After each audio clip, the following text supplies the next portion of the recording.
elevação das colinas Ermas de Aragão, na Espanha, onde o vento sussurra segredos antigos, erguem-se as ruínas de um mosteiro do século XV, conhecido como Mosteiro de Carta.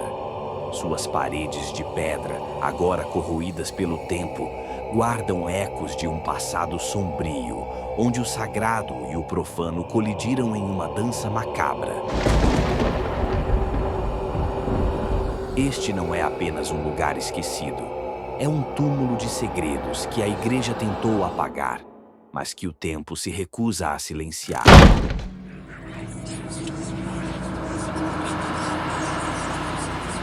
Freiras chorando lágrimas de sangue. Rituais profanos realizados nas sombras dos porões. E uma presença tão maligna que nem mesmo os inquisidores mais corajosos ousaram enfrentá-la por completo. O que aconteceu entre aquelas muralhas?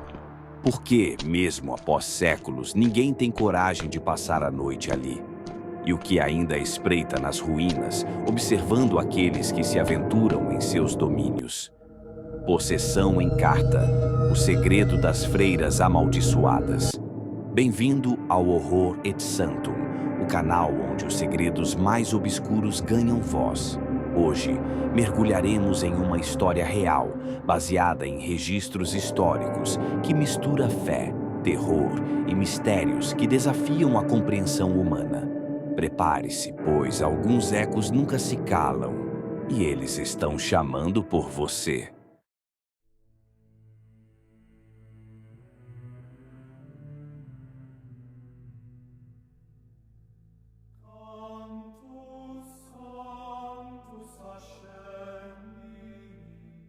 O Mosteiro de Carta foi fundado em 1432, sob os auspícios da Ordem Cisterciense, uma das mais rigorosas da Igreja Católica.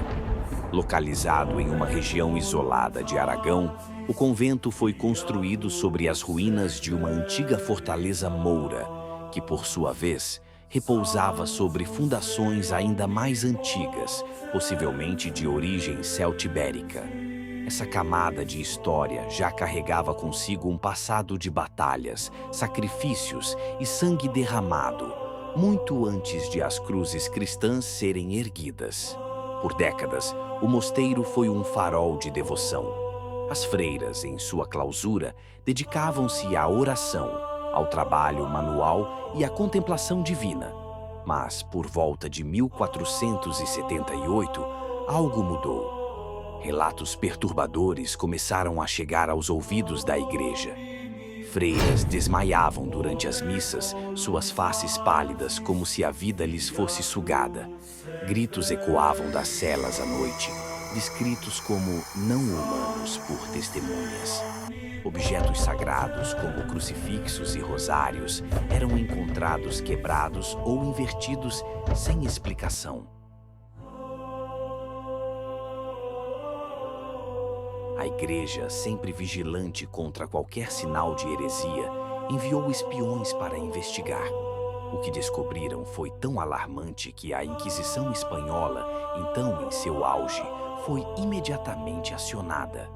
Documentos da época, muitos dos quais foram destruídos ou escondidos nos arquivos secretos do Vaticano, sugerem que o Mosteiro de Carta não era mais um lugar de Deus, mas um palco para algo muito mais antigo e sinistro.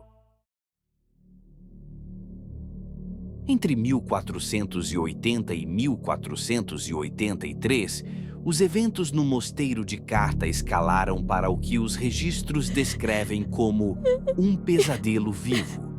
Freiras relatavam sentir mãos invisíveis tocando-as enquanto oravam.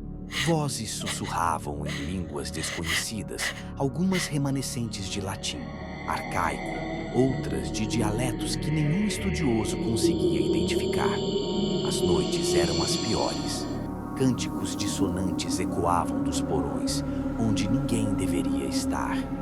Um dos episódios mais chocantes envolveu a irmã Inés, uma jovem freira conhecida por sua piedade. Em uma madrugada de 1481, Ela foi encontrada no altar principal, em transe, com os olhos revirados e as mãos ensanguentadas.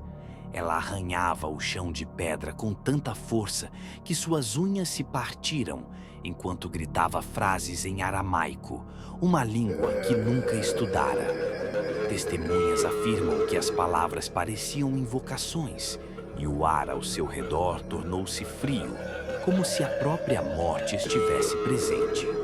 A comunidade local, composta por camponeses supersticiosos, começou a evitar o mosteiro. Rumores se espalharam. Alguns diziam que o lugar fora amaldiçoado por um ritual pagão realizado séculos antes, quando os mouros ainda dominavam a região. Outros acreditavam em uma possessão demoníaca coletiva, talvez provocada por um artefato profano escondido nas fundações. Havia até quem sussurrasse sobre um pacto feito pelas próprias freiras, desesperadas por proteção contra as guerras que assolavam Aragão. A Inquisição, temendo que o caso pudesse abalar a fé dos fiéis, agiu rapidamente. Em 1482, 4 inquisidores, acompanhados por 3 padres exorcistas, chegaram ao mosteiro. Com eles trouxeram um diário escrito por um dos padres, que se tornaria o único registro sobrevivente dos eventos. Esse documento, parcialmente preservado, descreve cenas de horror que desafiam a razão. Freiras levitando durante os exorcismos, objetos se movendo sozinhos e uma presença que parecia rir dos esforços da igreja. O auge do terror ocorreu em 1483, durante o último exorcismo documentado no mosteiro de Carta. A irmã Lucia, uma freira de 32 anos, tornou-se o centro do ritual. Segundo o diário do padre exorcista, Lucia fora encontrada em sua cela, semanas antes, cuspindo pregos e recitando o nome de Belial, um demônio associado à corrupção e à rebelião. Durante o exorcismo, ela foi amarrada ao altar, enquanto 4 freiras a seguravam. Seu corpo se contorcia de maneira impossível e sua voz, descrita como múltipla, alternava entre rosnados guturais e cânticos em uma língua pagã. Belial venit, sanguis, sanguis. Em um momento de delírio, Lucia afirmou que o mosteiro fora construído sobre um templo ancestral, dedicado a uma entidade pagã que precedia até mesmo os romanos. Essa entidade, segundo ela, nunca deixou o local e agora reclamava as almas das freiras como pagamento por séculos de profanação. Vocês trouxeram a cruz, mas ela não significa nada aqui, teria dito antes de desmaiar. Na manhã seguinte, o horror se revelou em sua totalidade. 4 freiras que participaram do exorcismo foram encontradas mortas, com marcas de estrangulamento, embora ninguém tivesse tocado nelas. Lucia desapareceu sem deixar rastros, como se tivesse sido engolida pela própria terra. O diário do padre termina com uma frase enigmática: "O que vive aqui não é de Deus nem do diabo, é mais velho e está acordado."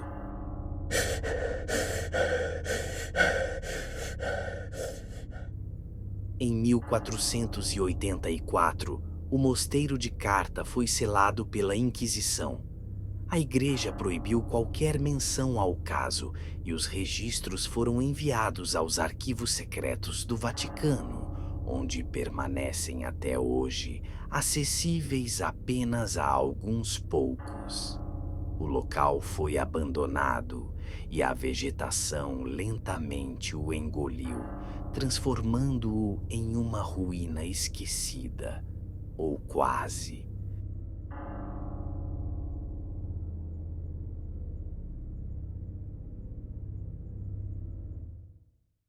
Hoje, o mosteiro de Carta é pouco mais que um esqueleto de pedra, envolto por névoas que parecem nunca se dissipar. Moradores das vilas próximas evitam o local, especialmente após o pôr do sol. Eles relatam ouvir cânticos abafados, como se um coral de vozes femininas ainda rezasse nas ruínas. Vultos de freiras com véus esfarrapados são vistos entre as árvores, movendo-se em silêncio.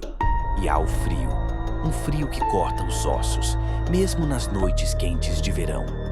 Visitantes corajosos, ou talvez imprudentes, que se aventuram no mosteiro descrevem uma sensação opressiva, como se algo os observasse de cada sombra. Alguns relatam sonhos vívidos após a visita, nos quais uma figura encapuzada, com olhos vazios, sussurra seus nomes. Há quem diga que câmeras e celulares falham inexplicavelmente dentro das ruínas, capturando apenas ruídos estáticos ou vozes distorcidas. Mas o que realmente aconteceu em Carta? As freiras foram vítimas de histeria coletiva, alimentada pelo fervor religioso da época? Ou tocaram algo além da compreensão humana, algo que a Igreja, em sua arrogância, subestimou? A história de Carta não é única. Outros conventos, em diferentes partes da Europa, enfrentaram fenômenos semelhantes, sugerindo que o véu entre o sagrado e o profano é mais fino do que imaginamos. No próximo episódio de Horror et Sanctum, viajaremos até Loudun, na França, onde, em 1634, um convento inteiro foi tomado por supostas possessões demoníacas. Freiras gritavam blasfêmias e um padre acusado de pactos com o diabo foi queimado vivo na praça pública. Será que esses casos estão conectados? E o que a Igreja ainda esconde sobre esses eventos? A noite em que o demônio invadiu o convento de Loudun. Se você chegou até aqui, parabéns por enfrentar o terror do mosteiro de Carta. Mas o Horror et Sanctum está apenas começando. Inscreva-se no canal, ative o sininho e junte-se a nós enquanto desenterramos os segredos mais sombrios da história. Compartilhe este vídeo com quem tem coragem de ouvir essas histórias, ou com quem precisa de um susto para acordar. E lembre-se, o inferno não é apenas um lugar. Às vezes ele está escondido nas pedras de um mosteiro esquecido, esperando por alguém curioso o suficiente para abrir a porta. Até a próxima, se você ousar voltar.